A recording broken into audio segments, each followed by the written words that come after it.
Hey, what's up guys? Brian here with another video for you about your startup on your warehouse gym or running your warehouse gym, personal training service, whatever it may be.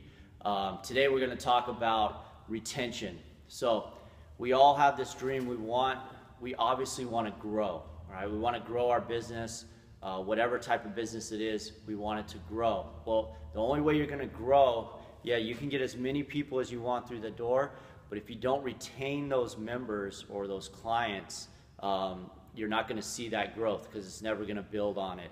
You're basically going to get people coming in and then people going out.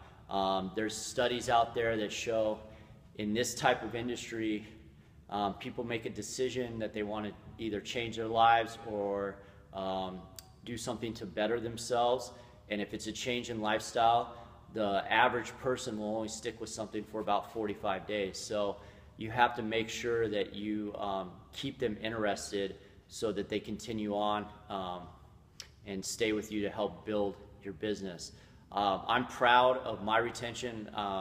As I get people coming in, I hardly ever lose anybody. If I do, it's because they've moved or there's some sort of health issue, something like that. But I have clients all the way back from almost 4 years ago that are still training with me today. So there's 3 points that you want to look at when dealing with retention.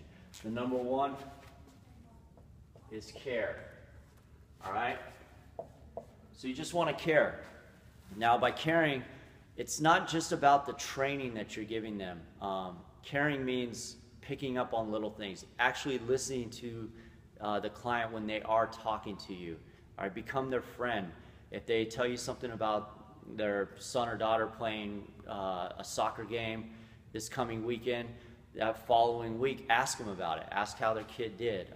If they're talking about how something at their job is going, then listen to them. They may not want to hear anything back. They may just want to get something out. A lot of these people are dealing with stressful jobs, day-to-day life. They come in here for an hour to just kind of forget about all that.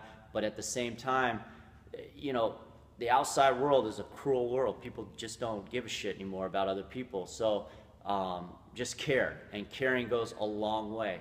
Care about your facility itself, the way you present it to your people. So when they come in, things are nice and clean. You care about your equipment. You care about what type of music is being played. You care about what the vibe is in the gym, all right? There's not a lot of negativity. You don't want it quiet. You want it energetic. Care about those things. Care about the little things, all right? Something as simple as making sure the front area of your gym looks good. Make sure there's no trash out there. Just care. Care about what you're doing, all right? Number 2. Produce. All right, you've got to produce. And what I mean by produce is you've got to produce results. All right, so if somebody's coming to you and, after 3 months, they're not seeing any changes, they're not seeing anything positive happening, they're not hearing compliments or people at work saying, wow, what are you doing? They're going to lose interest real quick. Okay, there's so many fads out there. There's things on the internet.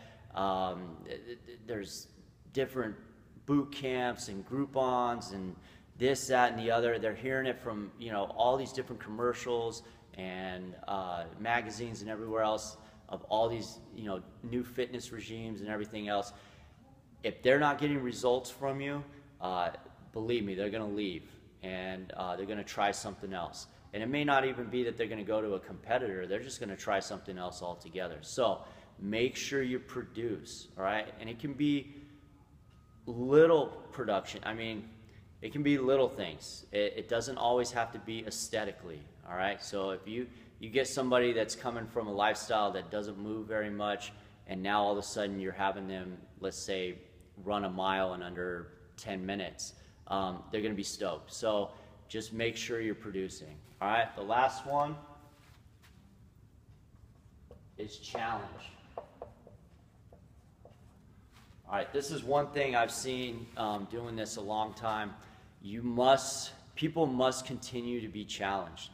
Now this is, I've dealt with this more with clients and members who have been training, let's say for a year and a half, and they've kind of hit those goals, and they've become stronger and faster, but they no longer feel, they don't have those, the personal records, that type of thing, come very few and far between, because there comes a time when you, not that you're plateauing, but it's harder and harder to achieve those goals because you're not way down here at your fitness level. So you must challenge people. And what I mean by challenge people is if they're in, let's say they've never run a race before. So tell them, hey, we're going to sign up for a 5K. You guys should sign up too. A mud run, Tough Mudder, any of those obstacle races. Challenge them. Putting on an actual body fat test challenge. So just this last month, I had a bod pod guy come out. We tested all most of the members' body fat percentages and other site scores, and then we gave them a 30-day challenge that they needed to change up their nutrition and attendance and see who can make the most gains as far as losing body fat and gaining lean muscle mass. It can be something as simple as over here on the board for this month. As a gym, I'm trying to get them all to do 30,000 sit-ups. Last month it was 20,000 push-ups. So challenges like that, it reestablishes that fire in them, and they don't feel like they're just coming in day to day and getting run down and losing that inspiration to keep on training. All right, so to review, those 3 points of retention are going to be care. This is number one. You got to care about your clients. Number two, produce. Make sure you're producing results. Even if they're small ones, they mean a lot to those people. And then number three, challenge. Continue to challenge them. All right? If you have any questions, like I said before, email me directly, thomasandbrian@gmail.com.